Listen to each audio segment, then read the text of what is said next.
अस्सलामुअलैकुम। मैं हूं सैयद तैयब अली। क्या हाल है आप सबका? ठीक ठाक हैं?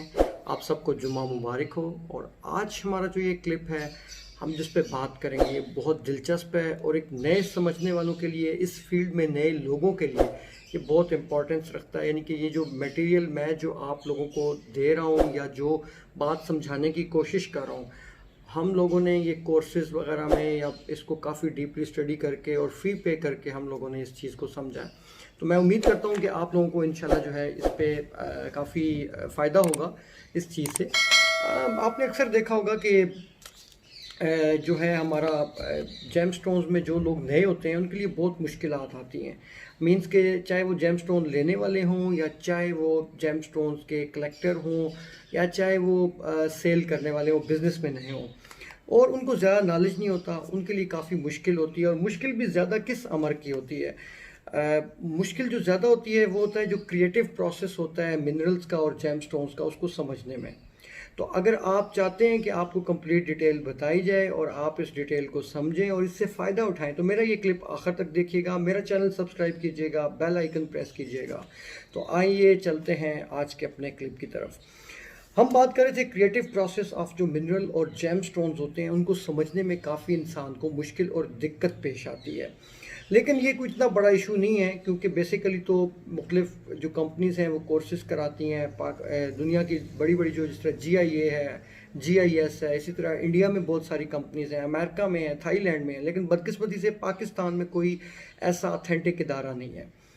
और इनकी फ़ीसेस बहुत ज़्यादा होती हैं, डॉलर्स में होती हैं। इवन कि GIA की 2 मंथ्स की जो फ़ीस है वो तकरीबन $25,000 के करीब है। तो ये बहुत एक आम बंदे के लिए मुश्किल होता है इस चीज़ को समझना।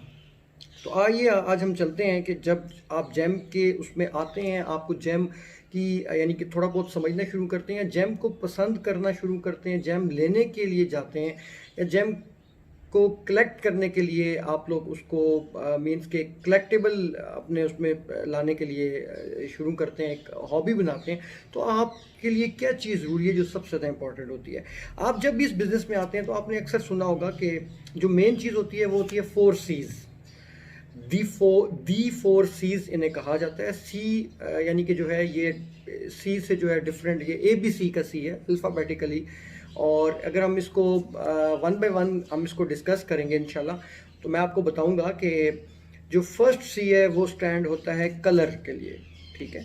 सेकंड जो सी है वो स्टैंड होता है कट के लिए, थर्ड जो है वो कैरेट के लिए, और फोर्थ जो है क्लैरिटी के लिए। तो आइए वन बाय वन इसको डिस्कस करते हैं।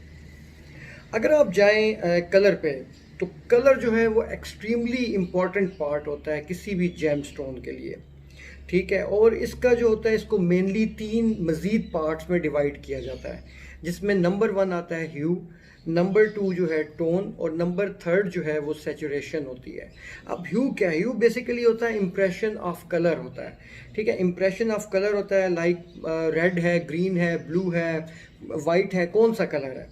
टोन पे अगर हम आए तो टोन जो होती है वो अमाउंटनेस होती है, उसकी अमाउंट होती है डार्कनेस और लाइट की, यानी कि वो जो स्टोन है उसकी वेरिएशन लाइट टू डार्क है या डार्क टू लाइट है, या किस जो उसका कलर है वो किस तरह का है, उसके लिए वो शो होता है।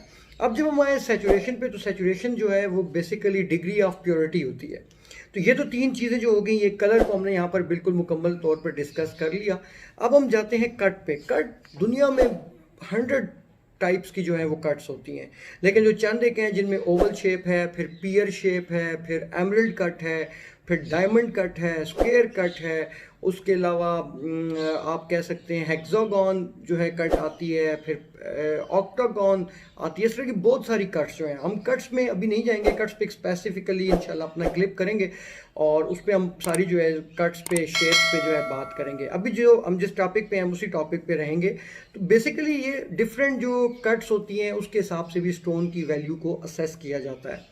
अब कट आप देख लीजिए, सफ़ायर हैं, सफ़ायर जो ज़्यादा एक्सपेंसिव होते हैं या ज़्यादा जो क्वालिटी वाले होते हैं या जो ज़्यादा जिनकी डिमांड होती है वो ओवल शेप में आते हैं। इसी तरह एमरल्ड कट जो होती है वो एक डिफरेंट कट है। इसमें एक और मेन चीज़ होती है, वो ये होती है कि जब कट किया जाए तो स्टोन में जो मैक्सिमम प्ले है कलर का वो होना चाहिए। ये एक चीज़ बहुत इंपॉर्टेंट होती है किसी भी कटर के लिए। या किसी भी जिमालॉजिस्ट के लिए। उसके बाद ये देखना चाहिए कि जो उसकी पेनिट्रेशन है लाइट की, उसका एक बैलेंस होना चाहिए, मुतवातर एक बैलेंस होना चाहिए और उस बैलेंस को लेके चलना चाहिए। और फिर इसमें न्यूमरस फेसेट्स होते हैं, डिफरेंट चीज़ें और जो हैं वो आ जाती हैं टेक्निकली, लेकिन एक आम बंदे की स्टार्टिंग के लिए ये जो बेसिक चीज़ें हैं वो मैंने आपको बता दी। अब अगर हम आए थर्ड, इसका जो सी है वो स्टैंड होता है कैरेट के लिए।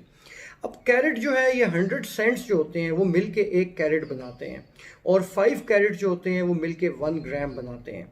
नॉर्मली आपने देखा होगा जो एक्सपेंसिव जेम्स हैं लाइक सफ़ायर, एमरल्ड, रूबी, ये आपको 3 कैरेट, 3.5 कैरेट, 4 कैरेट, 5 कैरेट तक मिलते हैं, क्योंकि इसी साइज़ में ही ये इनकी खूबसूरती ज़्यादा होती है। बाकी कुछ वो बिल्कुल एक यानी कि रेयर पीसेस आ जाते हैं, 10-10, 15-15 कैरेट के भी होते हैं, बहुत एक्सपेंसिव हो जाते हैं। जितनी ज़्यादा क्लैरिटी होती है, जितना उनका अच्छा कट होता है, कलर जितना डीप होता है, डिफरेंट स्टोन्स में कुछ में डीप, कुछ में लाइट, इसी तरह।